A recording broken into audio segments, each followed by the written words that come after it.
The draft lottery is just over a week away, and I'm already on pins and needles. Today I have Sam Vecenie of the Sporting News to talk about the top prospects, plus the guys the Lakers could target with the 28th pick, which they picked up from the Houston Rockets. Now, before we get into that, last week I asked you guys to list in our review section on iTunes what you would be willing to give up in a Paul George trade. I got some good ones here. Flipper1165 said he'd be willing to give up Jordan Clarkson, the 28th first-round pick from Houston, and Julius Randle, and would not give up more than that because Paul George will be a free agent in 2018. I'm in agreement with that. That's probably about as far as I would go as well, and even then I wouldn't feel too comfortable just because of that contract situation. Now, another user named a surprised victim, interesting name there, said that they would actually trade Clarkson, Randle, Mozgov, a 2019 first and 2021 first round pick, plus a 2020 second rounder. So that's a lot of picks in exchange for Paul George, Al Jefferson, and Monte Ellis. Interesting idea, giving up Mozgov's contract. Certainly has to be some value going out there. But overall, I don't think the Lakers should be in the business of giving up any more future firsts. But we'll see. It's going to be interesting this summer to see what happens with Paul George. For next week's show, if you want to get on the show, find the Lakers Nation podcast on iTunes, and you need to subscribe, rate, and review the show. And then in your review, I want you to tell me about anything you do to help bring the Lakers luck on draft lottery day. For example, I wear a pair of lucky Lakers socks every year during the draft lottery. What do you do to help bring the Lakers lottery luck?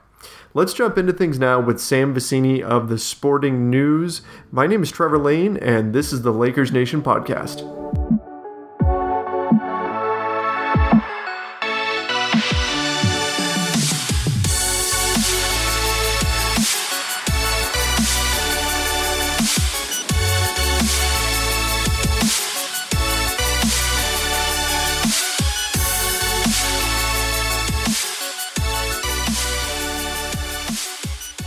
Today I've got Sam Vecenie, who covers the NBA for the Sporting News. Sam, thanks so much for joining the show. Yeah, no problem, Trevor. I'm happy to come on, happy to join the show and talk a little bit about the Lakers, the NBA draft. It's a gloomy day here in Los Angeles. I feel like we need to try and brighten up the mood here in LA. Well, I think the only way that the mood is truly going to brighten in LA is if the ping pong balls bounce the Lakers' way on May 16th, right? Yeah, I mean, that's probably accurate. I mean, it's not even like bounce their way in terms of getting number one. They just need non-disaster, right? Like they need the 47% chance that they're going to keep a top 3 pick to come through. Oh, absolutely. I was talking yesterday actually to Ryan Ward, another Lakers Nation staff member, and we were talking about everything that's on the line for the Lakers on the draft lottery on the 16th. And I told him, hey, man, I mean, if it's number 1, if it's number 2, if it's number 3, I don't care. I'm going to be doing laps around my house if it's the 3rd overall pick, just because keeping the pick is what matters. I don't even care which spot it ends up in. 1 would be great, but we'll take whatever we can get. Well, it's not just keeping that pick, too. It's keeping the 2018 pick as well, or the 2019 pick. I'm sorry. Right. For some reason, I thought this was 2016 draft. It's keeping the 2019 pick as well, because if you guys can stave this off one more year, you stave off Orlando's into becoming I believe it's 2 second-round picks after that. So it's just an incredibly important day whenever they do the lottery here. I think it's in 10 days, something like that, 9 days. But yeah, no, it's an incredibly, incredibly important. I think that this lottery is more important for the Lakers than it is for any other organization. And you can maybe make the argument for Philadelphia, given the fact that they're the team connected with the Lakers here. But if the Lakers lose out on this pick, they lose out not just on someone like a Josh Jackson or a Dennis Smith if you want to take a point guard, or Lonzo Ball if he ends up falling to 1, 2, or 3, however the chips fall. You lose out on a guy in 2018 as well, which is incredibly important. Like 2019. I keep forgetting. And I believe 2019 is going to be what Is that the Marvin Bagley class, it looks like right now. So, yeah, incredibly important draft lottery coming up here. Right. And for the Sixers, they get the 2018 pick if the Lakers lose their pick this year. I'm sorry, if the Lakers keep their pick this year, the Sixers get the Lakers 2018 pick unprotected. So they're going to get a first rounder out of this. It's just a matter of can the Lakers keep the pick one more year, and then that'll give them another first rounder in 2019. I mean, so crucial for a rebuilding team to have those first round picks, whether you're going to use them on a player or you're going to make a trade with them. You have to have them. So there is a lot on the line here on May 16th for the Los Angeles Lakers. Going to be a nervous day in LA, that's for sure. Exactly. And just in terms of clarifying what assets the team will have going forward and how they can operate on the trade market, I think is going to be really valuable for them, because right now there's just that level of uncertainty, right? In terms of, okay, what future picks can we deal? Realistically, how should we value these picks? Should we value some of these picks a little bit more than some of the others because, or some of the more recent ones that are upcoming for us more than the others because we have these future obligations going out and we can't afford to get rid of those. It's just it's going to clarify a lot for the direction of the organization, and hopefully for the Lakers and hopefully for Lakers fans, it will end up going the right way for them. Yeah, we're definitely keeping our fingers crossed. And over the past few years, the Lakers have been in this situation for some time now. I mean, when they got Julius Randle, there was a chance that they could have fallen out of the draft. I forget. I want to say there was some protection on it, or maybe it was the next draft that I'm thinking of. There was a top 5 protection at one point, then it dropped to top 3, and now we're top 3 again. And it's a tough spot to be in, and this is the first time that they've actually had the odds be against them, against keeping the pick. Last year when it was top 3 protected and they had the second worst record, they had a 56-ish% chance of keeping the pick. So at least it was more likely that they keep it than they lose it. Whereas right now at 47%, it is more likely that they lose the pick, even though it's very close. But it's more likely right now that they lose the pick than they keep it, which is certainly not going to help the nerves of anyone in LA. Yeah, and I mean, all of this comes back to the fact that the Lakers went on that winning streak at the end of the year, right? They were in the driver's seat with probably 10 games left to be the number 2 pick upcoming here, and they go on this winning streak. And I know that it does seem like the team tried to do as much as they could to kind of drop those games. Having said that, it was a really harmful winning streak potentially for the future of the organization. If it ends up that Phoenix stays in the top 3 and LA falls out, we're going to look back on these last 10 games here, I think, of the 2016-17 regular season, kind of wondering what could have been. And I know that as a fan, part of you never hopes that you're in a situation to where you want to lose games, but at the same time, it could have ended up being a very harmful thing. But we'll find out in 10 days. Maybe it was a very worthwhile venture to go out and try and win these games, try and get the players the development they need, and it'll work out for the best. Oh, absolutely. This was my take on it. First of all, nobody could have predicted that Tyler Ennis would go out and beat the San Antonio Spurs, right? I mean, that was just insane. I mean, nobody was expecting that to happen. But if they keep the pick, then really it's the best of both worlds, because you've got a team that finished on a high note, finished the season feeling some success, and they're heading into the offseason with that momentum, and then you also keep the pick. So, I mean, if they are able to keep the pick, you've got the best of both worlds there. If not, though, if Phoenix gets number 1 from the number 2 seed and the Lakers get knocked out, that's definitely going to sting quite a bit.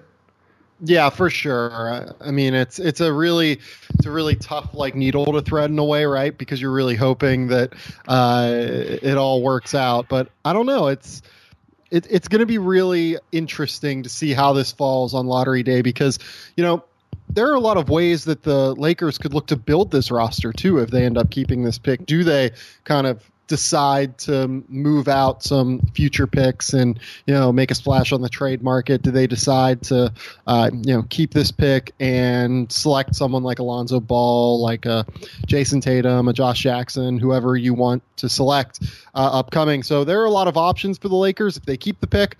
If they don't, it's a very limited scenario for them, right? It limits them on the trade market. It limits them in terms of young talent that'll be incoming to the organization.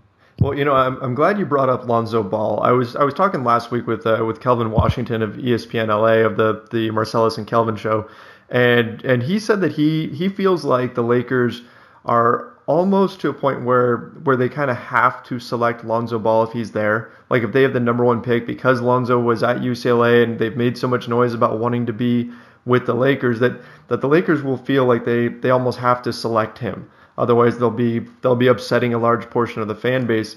And I kind of want to get your take because I saw on Twitter you posted about this a couple of days ago that you have interviewed LaVar Ball. And do you think there's any teams out there that are a little bit hesitant to draft Lonzo because of LaVar? Do you think there's any of that element going on right now? Look, I think that every team's going to do their due diligence. I think that everyone wants to kind of find out what's going on with LaVar, what the issues are, what could eventually arise. But ultimately, I don't think that LaVar Ball is going to stop anyone from taking Lonzo. Lonzo's obviously a guy that kind of has a wider range of potential outcomes as a prospect than many potential top picks, or at least top 3 picks. And because of that, I think that his stock kind of varies widely depending on who you talk to, right? Within the NBA. Like some people think he is the guy that should be the number 1 overall pick. Some people think he's more like the 5th or 6th best player in the draft. And that's, whenever you're talking about a player at the top of the draft like that, that's actually like kind of a big difference in terms of value, because some people think he's like going to be this incredible all-star. Others think he's more of just like kind of a starting caliber point guard in the NBA. And, if you're LaVar Ball trying to build out this empire for Big Baller Brand, you're really banking on Lonzo becoming this superstar. And, being around UCLA this year, what I will say is like, there were no problems with like LaVar meddling with Steve Alford or anything. There were he wasn't like in the locker room or anything like that.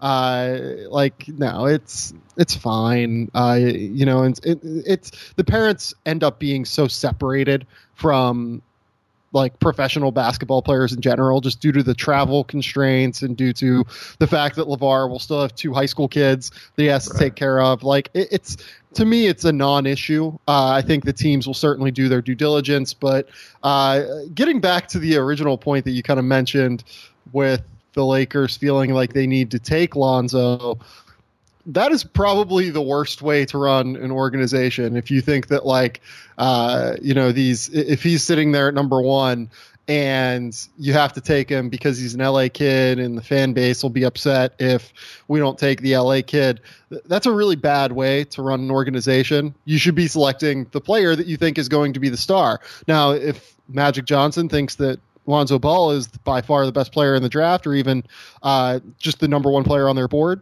sure, I totally get it. Take him.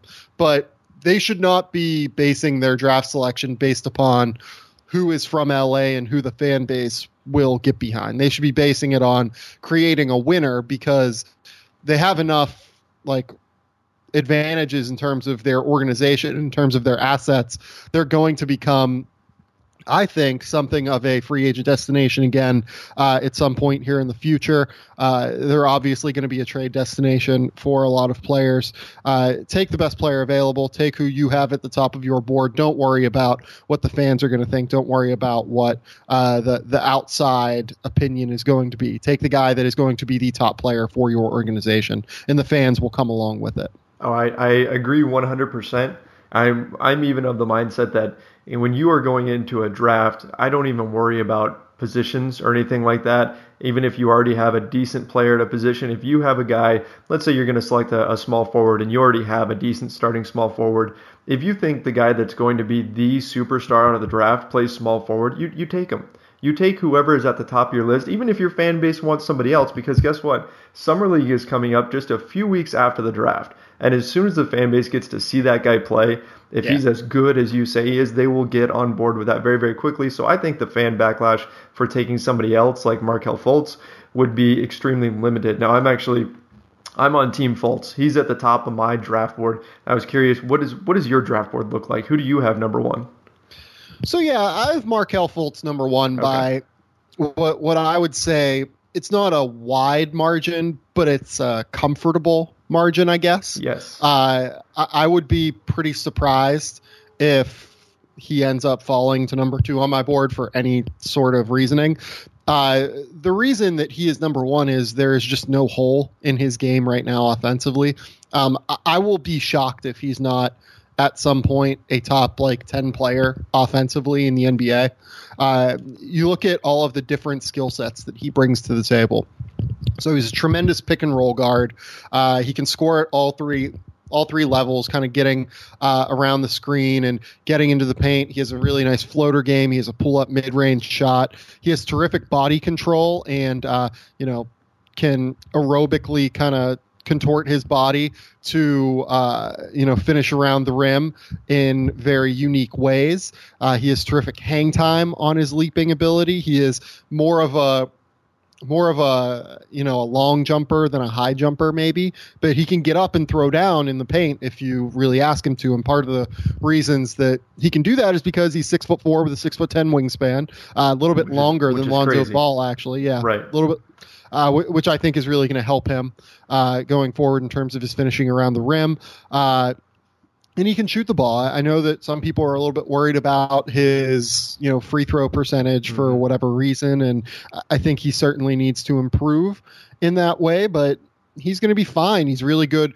He's really, really good shooting off of the dribble. And for me, I think there are 2 skills that I look for most in point guards in today's NBA. I want guys who can just obviously get into the paint. They're athletic enough to get into the teeth of the defense, get into the middle of the defense, and create plays. The second skill I look for now is the ability to shoot off of the dribble. And the reason that I look for that even over passing now is because if you don't have that skill, it becomes relatively difficult for the rest of your team to have the kind of spacing it needs to operate. Like even a Russell Westbrook, who's not the best shooter, like classical shooter in the sense of the word, he's still good at kind of knocking down that mid-range jumper when necessary. And he's obviously just so explosive that you have to kind of play him tight regardless, or, play him a certain way regardless. So to me, the fact that Markelle Fultz is going to be an incredible shooter off of the dribble in the NBA really kind of raises him to a level above where I look at Lonzo Ball, where I have Lonzo at number 4 on my board, actually, because while he does bring the preternatural basketball IQ and vision and ability to pass the ball that I think Fultz is a really, really underrated good passer who will probably have many top 10 finishes in assists in the NBA. Ball is just kind of at a different level, right? Like Lonzo Ball could theoretically be the best passer in the NBA at some point. Having said that, again, it comes down to the fact that for me, shooting off the dribble is so important in today's NBA. And Lonzo can shoot off the dribble whenever he's kind of like taking the 2-step, right to left crossover, to his left side and taking that step back jumper. But I think that teams are going to play him away from that. And I think that they're going to force him into going right. And it becomes really difficult for him with the mechanics on his jump shot to, go right, stop, pop, pull up, and hit that mid-range jump shot. He's going to need to develop floaters. He's going to need to develop a nice in-between game for him to become the kind of presence that he needs to be as a scorer. And in today's NBA, I think that you really need to be an elite scorer at the point guard position to provide the kind of value that players like a Kyle Lowry or even a John Wall provide, let alone players like Stephen Curry, Russell Westbrook, James Harden as well. So that's why I have Markelle Fultz at number 1 right now. And like I said, I don't think that Lonzo Ball will Lonzo is not the guy that will pass Markelle for me. And to be honest, I don't really think anyone will. Yeah, I'm in complete agreement with everything you said there. Lonzo's jumper is as much as the Ball family is billed as this long ball shooting family, and they can do that. But it does worry me that, Lonzo does pull the ball so far to the left side of his body that when he's driving right, he's pulling the ball right back into the defense. So that's why you never see him really take jumpers from that right side. I mean, that can be fixed, but like you said, Fultz doesn't have really anything that you have to fix right now. Now you've got Fultz 1, you've got Lonzo 4, so that begs the question: who do you have sitting at 2 and 3? We're going to get back to more great stuff with Sam Vecenie in just a moment. But, you guys have heard me talk for a while now about the problem with razors and how dull they get and how expensive they are to replace. Well, the solution is still Harry's Razors. Harry's delivers high-quality razors right to your door. You don't even have to leave your house.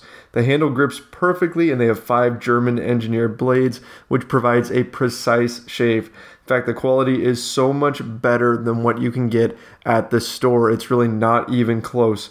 Harry's is so confident in the quality of their blades that they want you to try their trial set for free. That's right, it's free. This comes with a razor handle of your choice, and they really are cool razor handles. I love them. It comes with a 5-blade cartridge plus shaving gel. Again, this is all free when you sign up. All you have to pay is shipping and handling. I mean, it's a no-brainer. To redeem your free trial offer, go to harrys.com/Lakers. That's right, we made it that easy to remember. harrys.com/Lakers. So I have Jason Tatum and Josh Jackson at 2 and 3. In that order? For me, yes. Okay. For me, the wing position right now is it's the most positionally scarce position in the NBA. I think that they hold slightly more value than other positions like center or like the point guard spot, just because they can guard and both of these players can do this. They can guard a wide variety of positions. You can theoretically play them anywhere at the 2 through 4, depending on the players you have around them on the wing. In Tatum's case, he's going to be a prolific scorer. It wouldn't surprise me if he averaged 25 points a game one season. He is an incredibly hard worker. He has one of the most polished, fluid games that I've seen entering the NBA in a while offensively. The key is going to be he needs to become not just a good shooter like he is now, he needs to become an elite shooter, or at least a stronger shooter than he is right now to reach the level that I think he's capable of. But he's such a hard worker that I think he's going to get there. Josh Jackson, on the other hand, kind of a jack of all trades kind of player. He's going to be able to handle the ball. He's going to be able to really defend. He's going to pass in transition. He's going to create looks for teammates. The key for him is going to be, does the jump shot translate to the next level? Right. The statistics look okay on that in terms of he was in the top 22 percentile in catch and shoot jumpers this season, which is pretty good. But the mechanics are flawed. He kind of brings the ball back toward his face a little bit. Mm-hmm. And oftentimes when you do that, your shot can flatten out and you have kind of an inconsistent release point. So I think that I have real concerns there, but nonetheless, that dude is probably the most competitive player in this draft. I think that he's going to just be an awesome, productive basketball player. He's also probably, to me, the player most ready to step into an NBA game right now and contribute, just because of that competitiveness level, the fact that he's going to play incredibly hard, and the fact that his skill set outside of the jump shot is actually pretty well-rounded at this stage. Well, here's a concern I've got with Josh Jackson. I mean, besides the jumper, which is an obvious concern for everybody that's looking at him, but Josh Jackson spent most of his time at Kansas playing the 4, where he's got a speed advantage over some bigger, slower players. Are you worried at all about him transitioning to the NBA, where it seems like he's almost going to have to play the 3? I'm assuming he can pick up some small ball 4 minutes, but his bread and butter is going to have to be at the small forward spot. Are you worried about that at all? I'm not. I think he's athletic enough to play the 3 for sure. He's a quick twitch lateral athlete. He can obviously rise up and throw down when he needs to.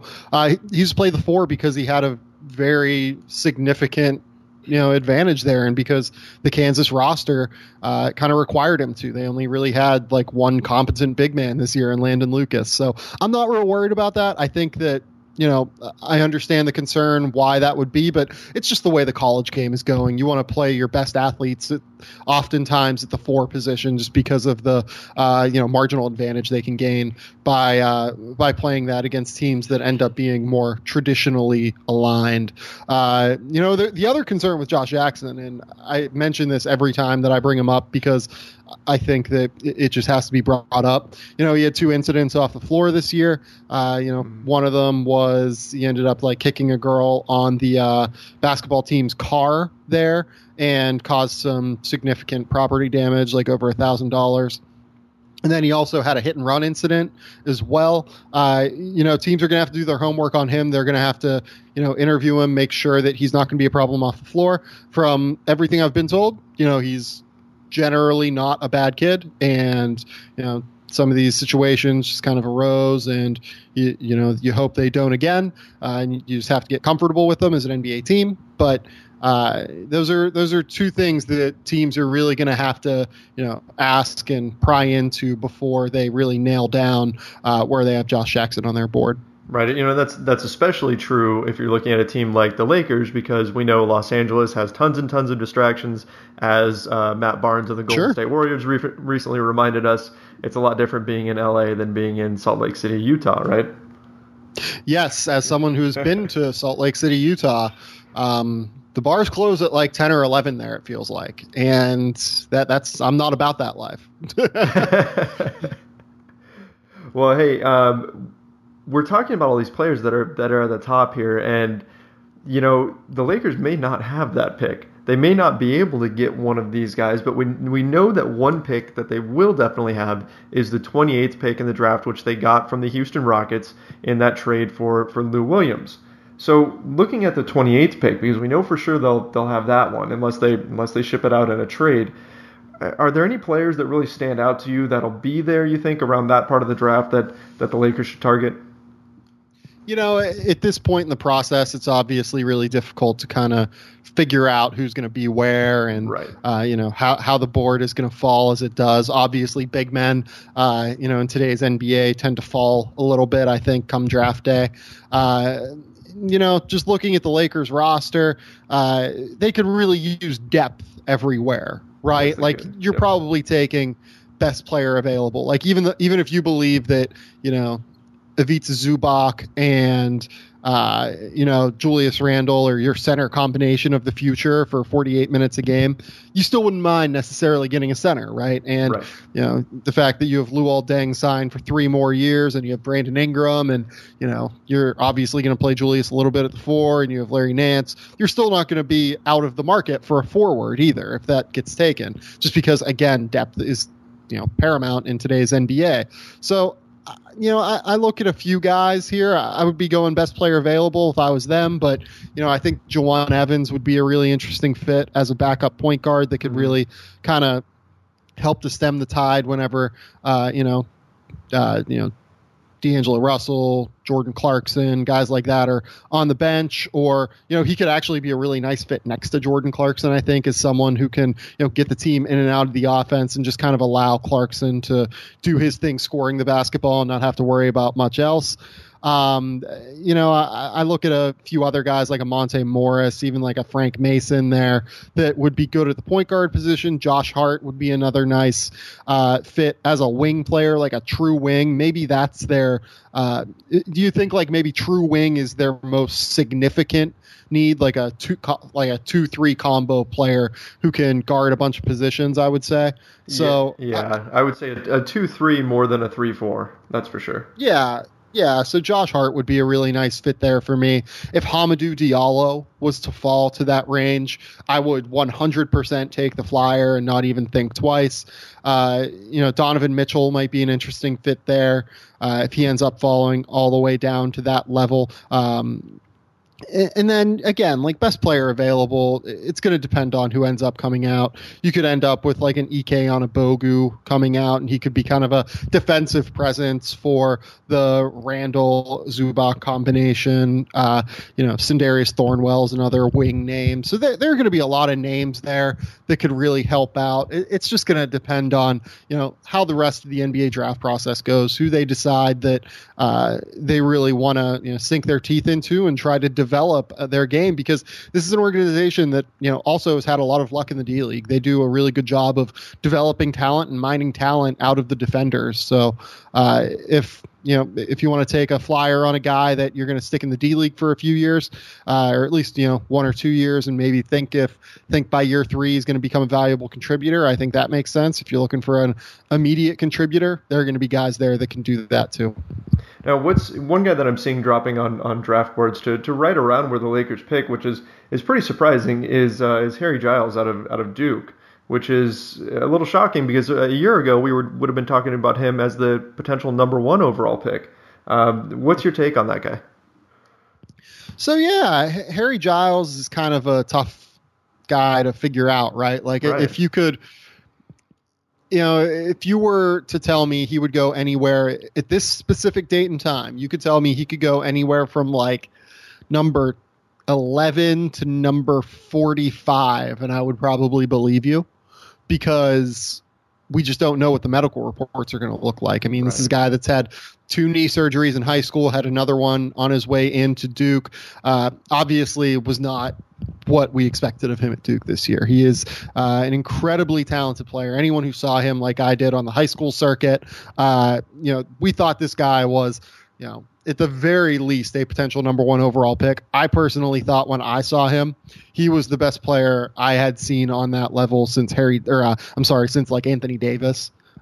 He was that athletic, that laterally quick. He was such a perfect fit at center for today's modern NBA. And you just have to wonder, A, what are the medical reports going to look like? Are they going to come back clean in terms of a long-term bill of health? B, what's his mindset like? I mean, is he tentative? Is he always going to be worried in the back of his mind that these injuries are going to continue to pile up and that they're going to continue to be a problem? And then 3, you finally figure out, is this guy actually skilled enough if there is any sort of diminished athleticism from the knee injuries? At what level does the marginal drop in athleticism from the knee injuries need to be counteracted by skill level that he may or may not have? This is a guy that's only played 300 competitive minutes over the course of the last 2 seasons, and they all came at Duke this year where he only played 300 minutes. So it's a very, very tough player to figure out. You're going to have to bring him in for workouts, interviews, everything like that. You're going to have to trust your advanced scouting staff who has been at events over the course of the last few years and gotten a chance to see him, ball out against all of the guys who are at the top of the NBA draft right now. So again, he's the toughest guy to crack if you're the Lakers, and everything kind of goes swimmingly through the interview process, the medicals, workouts that you have with them. Take a shot. Sure, I have no problem with it, but it's going to be a lot more complicated for him than it is for really any other prospect in this draft. Yeah, teams are going to have to be really careful when they're looking at those medical reports. I mean, we know what knee issues can mean in the NBA, and it's bad news bears if a player has knee problems. I mean, we saw what happened with, of course, Greg Oden and Brandon Roy and guys like that who had their careers cut short. Now, I mean, if he's there at 28, then maybe the Lakers give him a shot. I mean, in some ways, it's not a perfect comparison, but in some ways, I kind of feel like he's this year's Skal. Yeah, a little bit in terms of like a guy who ends up going from potential number one, to the end of the first round. I still had Skal at number 9 on my board last year coming into the draft. I mean, I just buy into the upside with Skal, but with Giles, I think there are just way more question marks. So like with Skal last year, it was basically, is he going to be strong enough to play in the NBA? Because the NBA spacing and everything like that, it was always going to really help his game. With Giles, the question is he going to be healthy enough? Is his mindset going to be right? Is his skill level going to be enough to overcome potential physical limitations from the injuries? There's just a lot more going on there. It's why I have Giles more in the mid-20s on my board right now versus the higher end. And, if he ended up on my board at number 14 by the time things were done, because we find out that everything is perfect in terms of the injuries and he, is balling out in workouts, I would not be surprised. But at this early stage in the process, I think that there are more questions than answers about Harry Giles. Yeah, I definitely agree with you on that. One thing that I'm looking at when I look at this draft, first of all, it seems like a very, very deep draft, and it's one that there's a number of players who could end up being the best player. I mean, Jason Tatum could be selected. He could go 5th, and he could end up being the best player in the draft. We just don't know who's going to be that guy. But when I'm looking at this draft and I compare it to last year's draft, it does seem to be a stronger draft. Of course, the Lakers ended up with Brandon Ingram last year. He was kind of up and down a little bit during his rookie year, but then he finished strong and he really showed some flashes of brilliance, gave Lakers fans some hope during that final stretch. His post All-Star numbers were much better than his pre-All-Star numbers. If we were to somehow take a time machine and move Brandon Ingram from last year up into this year's draft, where would you slot him against this year's draft? I would probably have Ingram at number 5 on my board in this year's draft, just below that top 4 that we talked about a little bit earlier.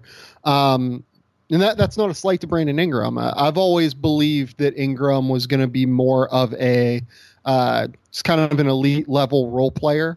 And I don't mean that as a slight. I mean it as he's going to be like, a 10-year starter in the NBA who can really provide a lot of value through defense, through the ability to score and just kind of create his jump shot. But I never really thought that, or at least we haven't seen it yet. And this isn't to say that he can't add explosiveness, because guys with his kind of build, they do tend to add explosiveness as they continue to move on within their careers and add muscle mass and add strength. But when I looked at Brandon Ingram, I didn't really see the athlete of a star last year. And I think that ultimately that's kind of where I fall on him, just kind of moving him. I'd move him down to 5 on this board. I mean, I have Jonathan Isaac right now at number 5 on my board at Sporting News. And I would probably still take Brandon Ingram over Isaac. I think they're different players. There's obviously like comparisons to be made there in terms of them being skinny, 6'10" forwards with long arms who could eventually like kind of project to even play the 5 one day if they both fill out. But for me, I would slot Ingram in at 5, just kind of below the 4 guys that we've already talked about. And if you made me, kind of slot in guys above or below Ingram, I would say that this draft has at least 10 guys I would select number 3 in last year's draft. So if you were to take, say, like Jaylen Brown, you wouldn't pick him before like 11 in this draft? Yeah, I think that 11's about right. Maybe 10, depending on what you think of Lowry Markkanen. But yeah, I would probably say like 10, 11 range for Jaylen Brown on this year's board. And I was someone who wasn't even super down on Jaylen Brown. I think I had him at 5 on my final big board. So he was right in the range for the Celtics. I had no problem with the pick, but he's just, to me, a bit of a step below the rest of these guys that'll be entering the draft this year.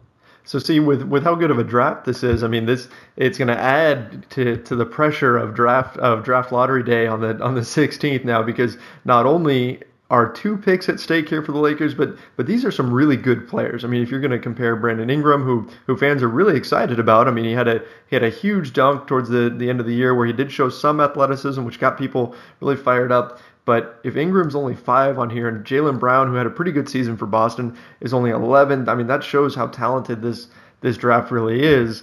And man, how big it would be for the Lakers to be able to hang on to that pick, right? Yeah, absolutely. And I wasn't someone that was like super down on Brandon Ingram's rookie year either.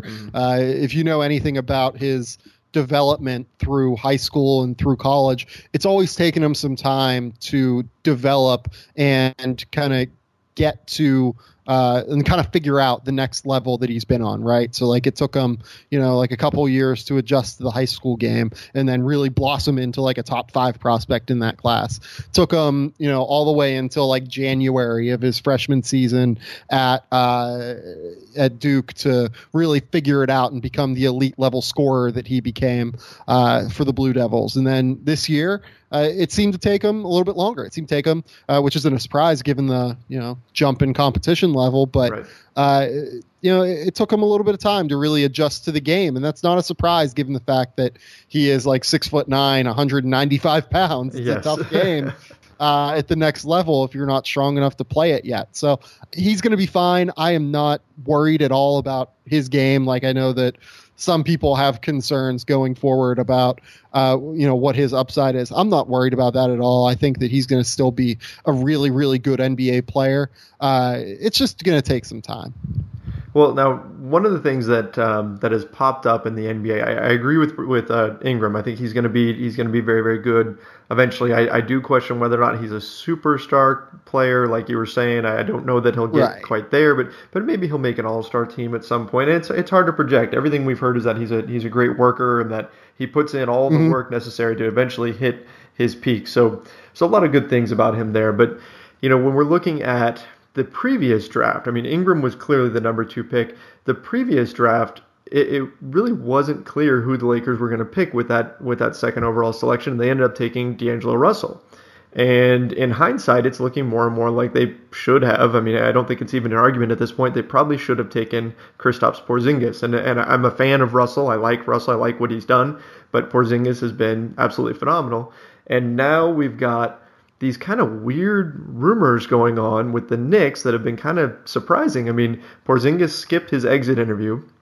And then from Ian Begley of ESPN, we had this little tidbit come out the other day saying that Porzingis hasn't spoken to the Knicks since skipping his exit interview. And teams have been calling the Knicks, trying to work out some kind of a trade there. Is this surprising to you at all?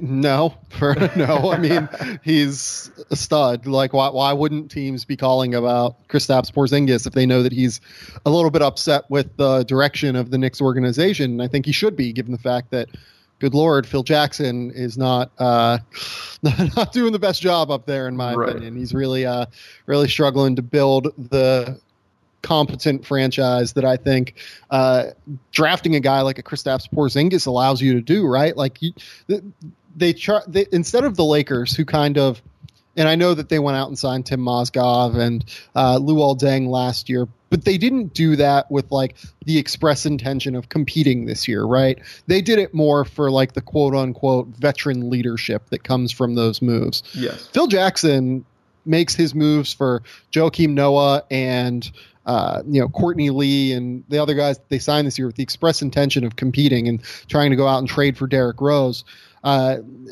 They kind of skipped multiple steps, whereas the Lakers have kind of, slowly just kind of tried to build along with their young core and, figure things out. So I do not, if Phil Jackson is having substantive trade discussions about Kristaps Porzingis, James Dolan needs to step in immediately and fire him, I think. I don't care that you just guaranteed him like $24 million to be your, GM or team president or whatever his title is in New York for the next 2 years. If he's having trade discussions about a guy who became the first player last season in NBA history to average 1.5 threes, 2 blocks on 35% 3-point shooting per game. And that was at 21 years old. He did this.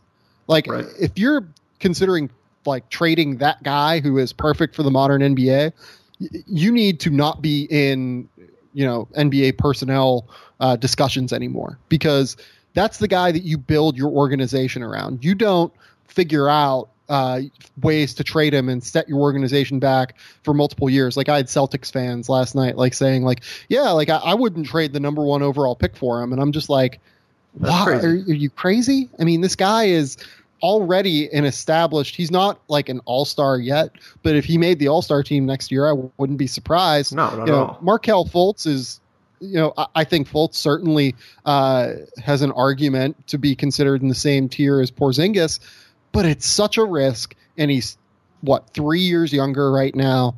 You're just staving off competing for so much longer that a trade for number 1 for Porzingis doesn't make sense.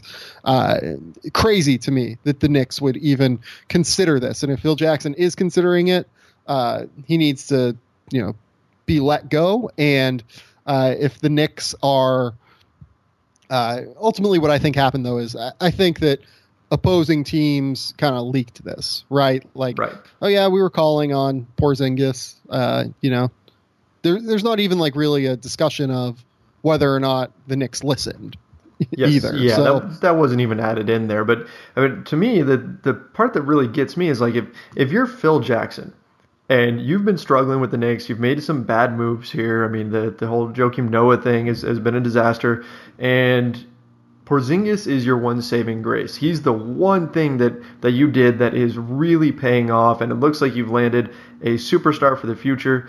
It's been 3 weeks since the exit interview, and you know Porzingis is upset. You know he's steaming. Why have you not touched base with this guy? Like, why would you not try to smooth that over?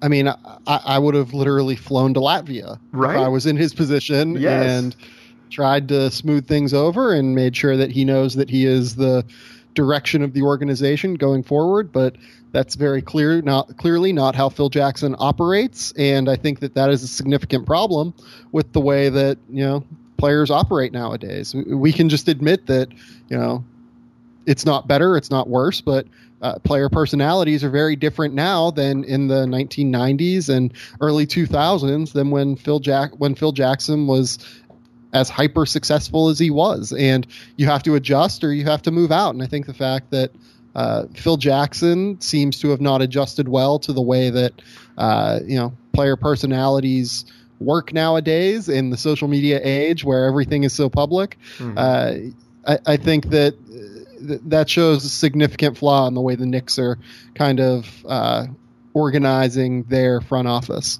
Well, if the Knicks do, they lose their minds and they decide to listen to Porzingis trades, 29 teams will be calling them about Porzingis, right? I mean, everybody will want to at least put an offer out there. If you're Magic Johnson and you call Phil Jackson, I mean, is there anyone on the Lakers that you're even remotely hesitant about giving up for Porzingis? No. I wouldn't. No. I wouldn't either. I mean, even if it cost Russell and Ingram, done deal, right?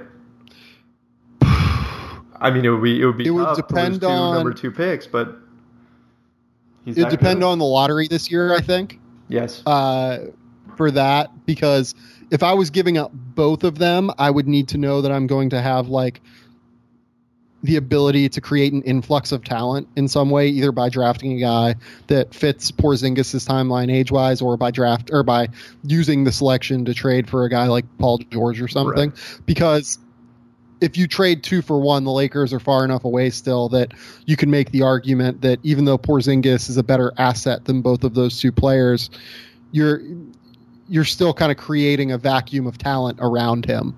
And that makes it tricky. But if they were to get the lottery pick and keep that this year, sure, I probably would consider that move, because I really do like Russell, and I think Ingram is going to be a really, really good player for a long time. But Porzingis has shown already that this guy's going to be an all-star in today's NBA. Mm-hmm. He's a very legitimate rim protector in an age where finding guys who can shoot threes and protect the rim are maybe the most valuable players in the NBA because of the way they can create spacing for your offense and also have an effect on your defense. So if that's what it took, and it was a situation where the Lakers had assets going forward into the future, yeah, sure, do it. Yeah, I'd even argue that because of contract situation and age being a factor, that you would actually probably give up more for Porzingis than you'd be willing to give up for Paul George, who's set to be a free agent in 2018. 100%. Definitely. Not even a question in my mind. Porzingis has potentially 7 more years of team control, depending on if the team that the team that he's on whenever he's a restricted free agent decides to sign him to a 5-year max deal. And if you come down to Paul George, it's only a 1-player or a 1-year situation. And I know that if it's the Lakers, it's a little bit different because he's from LA, and I think that he would almost certainly resign there. But for any other team, and ultimately for the Pacers, it's going to need to become something of a situation with multiple teams involved so that they can get the right value for him. I would absolutely give up more for Porzingis than George and not even think twice.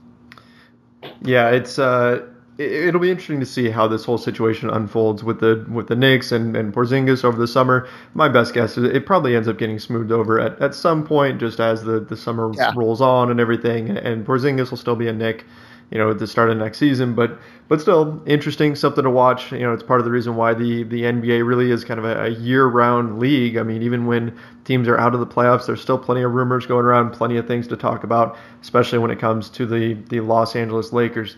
Now, before we get out of here, let's wrap up just real quick on the NBA playoffs. Are we just destined to end up with a Cavs-Warriors finals at this point, or could you see one of these other teams sneaking in there? Yes, we're destined to have Cavs-Warriors, I think. Does seem that way.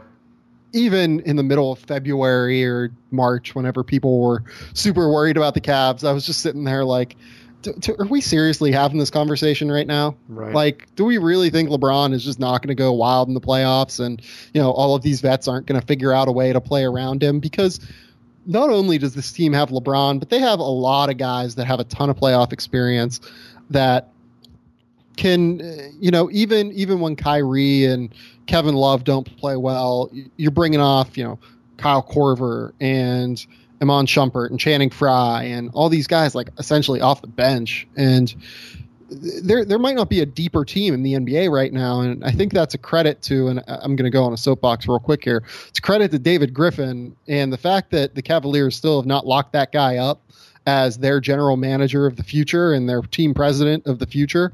Shocking. Is the dumbest thing that is happening in the NBA right now. And that's saying a lot. There are a lot of dumb things happening in the NBA, but like, give that guy whatever he wants. There are like, maybe 4 or 5 general managers that I am certain are like elite and awesome at their job. He is 100% in that category. The way he is navigated that team's salary cap difficulties. He saved Dan Gilbert money while at the same time adding players of incredible talent and creating incredible depth on that team. It is a no-brainer to me to just open up your checkbook and give that guy whatever he needs. Sam, I think you're right on the money on that. I think we do end up seeing a Cavs Warriors finals, and I don't understand what the Cavs are doing with their GM. Hopefully they will lock that up this summer, but it sounds like Orlando may come calling, and who knows what happens. But we'll see. Cleveland definitely should do what they can to lock him up. Now, before we exit here, can you let everybody know if you have anything coming up, any projects that you're going to be publicizing soon, and also where they could find you, and a little bit about your podcast as well? Sure. So I'm going to have a bunch of stuff upcoming here soon. I do a thing for Vice every week on the NBA draft. That typically goes up on Thursdays. I do some other random stuff occasionally as well. It's sporting news. I cover the NBA draft. Already put up a thing on the NBA draft combine, some guys to watch, best players in attendance, why guys aren't going, some guys who really need big combines to really steady their stock. I'll be at the NBA draft combine on Wednesday, or on Thursday. I'm sorry. If you're looking for coverage from that event, you can, just follow my Twitter timeline, follow Sporting News, follow Vice. You can follow me on Twitter at Sam_Vecenie. Basically just tweet about a lot of random stuff, including the NBA draft, but this time of year, you're going to get some hockey filtered in as well.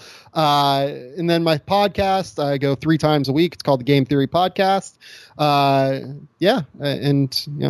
Talking NBA draft, NBA, college basketball, even a little bit of high school, depending on the weekend. So, just keep it locked there. And, there's a wide variety of places you can hear my voice and you can read my work.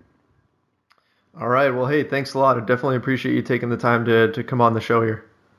Yep, Trevor, I really appreciate it. Hey, we'll definitely have to do this again, probably right around draft time.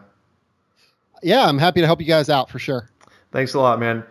So that was Sam Vecenie of the Sporting News. We certainly appreciate him coming on the show and giving us all kinds of fantastic draft info there. That's going to about wrap things up for today. As always, you can find this show on the CLNS Radio app, LakersNation.com, iTunes, Stitcher, and TuneIn.